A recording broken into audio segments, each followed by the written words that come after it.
In both Mexico and also Peru, conquistadors found more silver and gold than they would have imagined. Hoping that they would get more, they moved north into lands that are now part of the United States. These lands were located on the far edges of Spain's North American empire. Because of that, they were called the Spanish borderlands. One of the first expeditions by the Spaniards into North America was led by a man by the name of Juan Ponce de Leon. He sailed with Christopher Columbus to the Caribbean and found fortune by finding gold on the island of Puerto Rico. Despite his wealth, Ponce de Leon did not stop thinking about American Indians' rumors of a fountain of youth that made people that were old young again. Anxious for more adventures, Ponce de Leon set off to find the truth about these talks of everlasting adventures.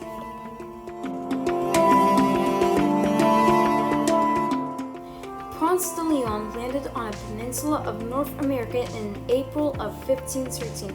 Because he had seen this land on the island of Easter Sunday, he named it La Florida, which means flowery. 8 years later, he returned to Florida once again with 200 men to establish a Spanish colony. American Indians in the area used arrows that were dipped in poison to drive off invaders. Instead of finding a fountain of youth, Ponce de Leon died because a poisoned arrow hit his stomach.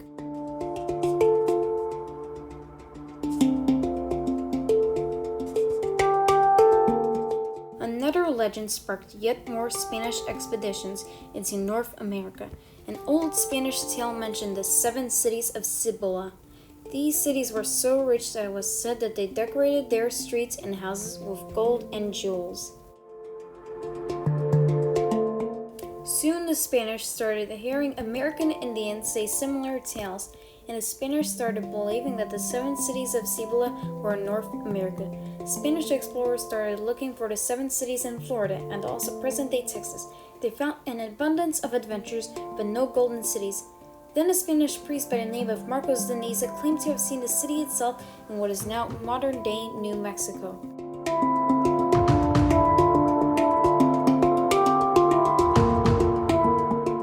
In 1540, a conquistador by the name of Francisco Vasquez de Coronado embarked from Mexico City with a large expedition and Dinaza as his guide.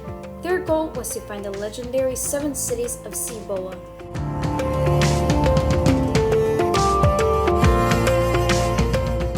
After advancing more than 7,000 miles, the expedition stumbled upon an American Indian pueblo. To Dinaza, this looked like a golden city, but to Coronado, it was a little crowded village, crumbled altogether. The exasperated expedition leader sent the priest back to Mexico City. The Coronado expedition continued north until the Great Plains before giving up the search for golden cities.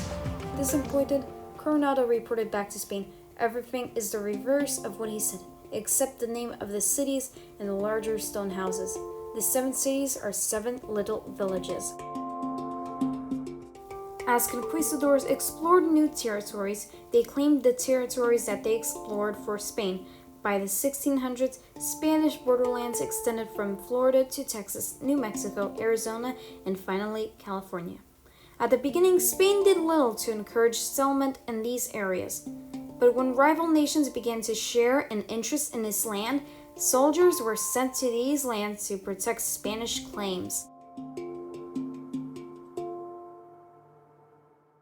In 1565, a Spanish naval officer by the name of Pedro Mendez de Aviles was assigned to Florida to protect it from French explorers. Mendez was successful, and he drove out the French out of their base in Florida and built a fort on the Atlantic coast. Mendez named this fort St. Augustine. Throughout the years, Spanish soldiers defended the fort in Florida many times from invasion. Today, St. Augustine is the largest standing permanent settlement created by Europeans in the United States.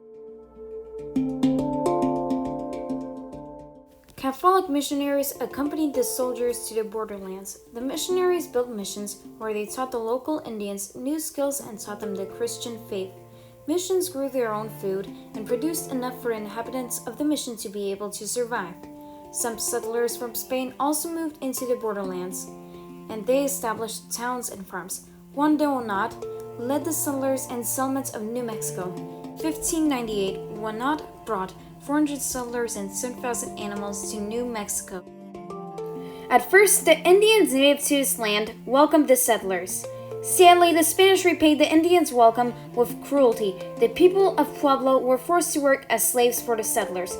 The Spanish Catholic priests whipped the Pueblo's religious leaders in hopes of forcing the Pueblos to convert to Christianity. This later caused a massive revolt where the natives of New Mexico drove out the Spanish. It would be 12 years before the Spanish returned again. During the 1600s and 1700s, settlement in the area of the Spanish borderlands was slow, but during that time, the religion, culture, and language of Spain spread quickly across the American Southwest. The arrival of the Spanish settlers brought big changes for the Native Americans of the borderlands. The Pueblos learned from the Spanish how to make wool from sheep, grow new foods, and make tools. In return, they taught the Spanish new techniques for how to farm in the desert soil.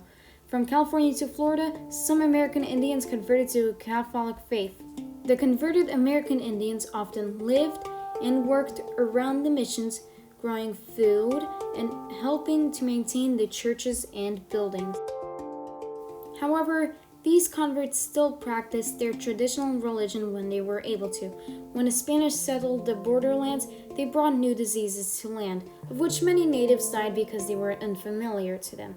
Before Coronado's expedition, there were about 100 thriving Native American Indian settlements, but by the 1700s, only 19 remained.